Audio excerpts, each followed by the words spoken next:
farther we move along and we become multiple generations removed from the playing days, the way things are reported. You know, even when they had the lockout, there was a command from NBA headquarters, we're going to show basketball footage, but we're not going to show anything prior to 1992. I was like, well, you know, that people are going to watch basketball, and a generation of followers are going to be affected by this. And why wouldn't they let them know about what happened prior to 1992? It's almost like the NBA started in 1990 instead of 1946. Now, Mikan was 6'10", about 280. Wow. And you're about half his size. Yeah, he's a big guy. George Mikan was just coming onto the scene. He was the leading scorer in the country for a couple of years there, and I think he was really responsible for being the first really dominant big player in basketball, and a lot of that was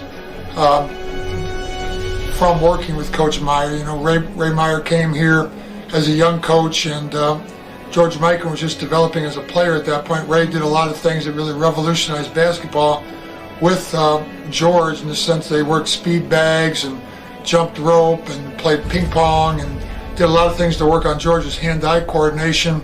Had him do the Mikan drill, which is still named after him, the shooting with your left and right hand alternating at the basket. A lot of things like that were developed to develop a player of Mikan's size so that he could be the type of player he was and dominate not only college basketball, then he went on into the NBA, and they won championships in the NBA also with him being a dominant player. George was a very physical individual. He said you've got to be a little aggressive to the point of sort of roughness. And you can see in this film why, I hope, they became the most effective front line, perhaps in basketball history. But compared to the next time there was a front line compared to them, it was Wilt Chamberlain, Chet Walker, and Lucius Jackson.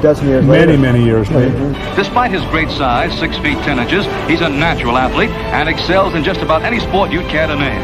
In baseball, for example, many major league teams wanted to sign him up as a pitcher. The giant could move with the speed of a lightweight, and when it came to scoring points, he was in a class by himself. He was really a great player. Much greater than people. You never hear his name about when they talk to great players. But I think he won 4 or 5 championships in the next 6 years. Mr. Basketball himself, George Mikan, voted by the nation's top sports authorities in an Associated Press poll as the greatest basketball player of the half-century.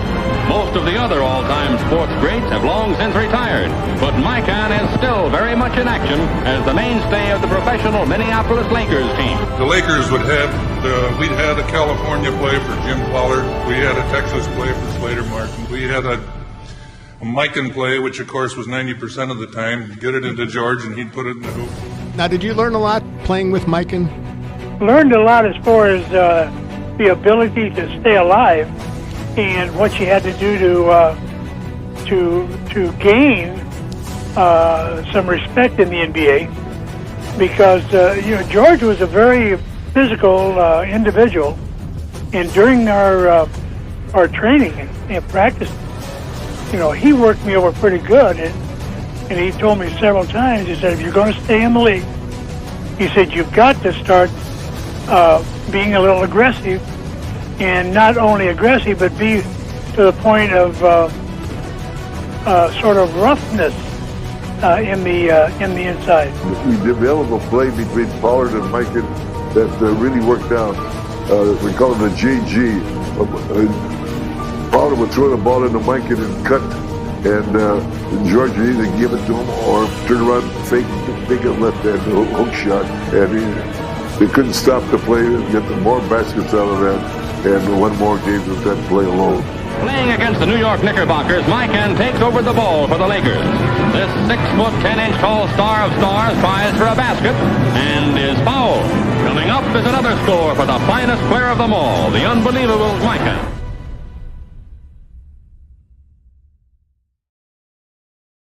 Mikan was a giant among men. No other man in basketball is as devastating as Mikan when it comes to playing the pivot position. Averaging nearly 24 points per game during the season, this all-time all-star has extraordinary scoring punch. George Mikan was also a forgotten hero. He was a fellow 6'10" tall. And I remember I had to play against him one night when my center was out. And I studied how he played. And Mikan was a player who would always go to one spot. So I decided I'll get to the spot ahead of him. And he always went to his right side, so I'd overplay him on his right side. And I would box him off the boards because he was a great rebounder. And that night, when I played against him, I overplayed him on the right side. I got to the spot ahead of him, and I boxed him out, and I held him to 48 points.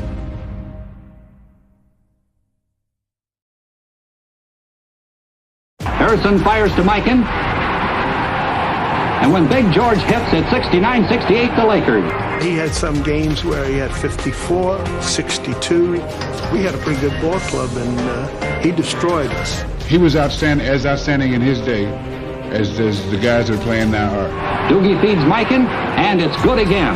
In the early days of the NBA, the Minneapolis Lakers' George Mikan faced his younger brother Eddie, the center for the Chicago Stags. With friends and family looking on, George showed no brotherly love to Eddie, scoring on him at will and breaking his nose in the process. The history of college basketball, the NIT was considered, I think, the more major of the tournaments. There were still both tournaments, but at that point, NIT, I think, was a little bit more prestigious. In the larger tournament, the better teams went to that tournament. So from DePaul's standpoint, there was a national championship. When the pro campaign started, George was still top. His 28-point-per-game average was the best in the business.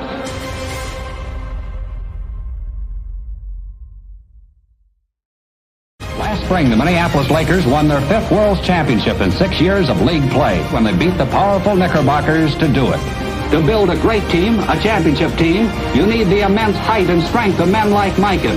This doubles the effectiveness of every shot by maintaining control of the ball. If you miss the first, maybe you'll make the second. And if your opponent misses the first, he doesn't get a second chance. You need a man with the grace and skill of a ballet dancer and the fingertip control of a juggler. You know that Big George is the greatest basketball player of the century, was elected to that honor in an Associated Press poll, as a matter of fact, and you know that other teams know it. They figure if they can get George down to 10 or even 15 points a game instead of 35 or 50, they've got you beat. They've got to sag in on George and cover him like a blanket. But George makes good in his second try, 85-81. The league tried everything to slow down the Lakers, but they just had no answer for George Mikan. In fact, the Lakers won every title over a 7-year stretch, except for 1951. And that year, George was sidelined late in the season by a broken ankle. Now, since George's heyday, other players have scored more points and received more attention, but no one had more of an impact on the game. And when the history of the NBA is written,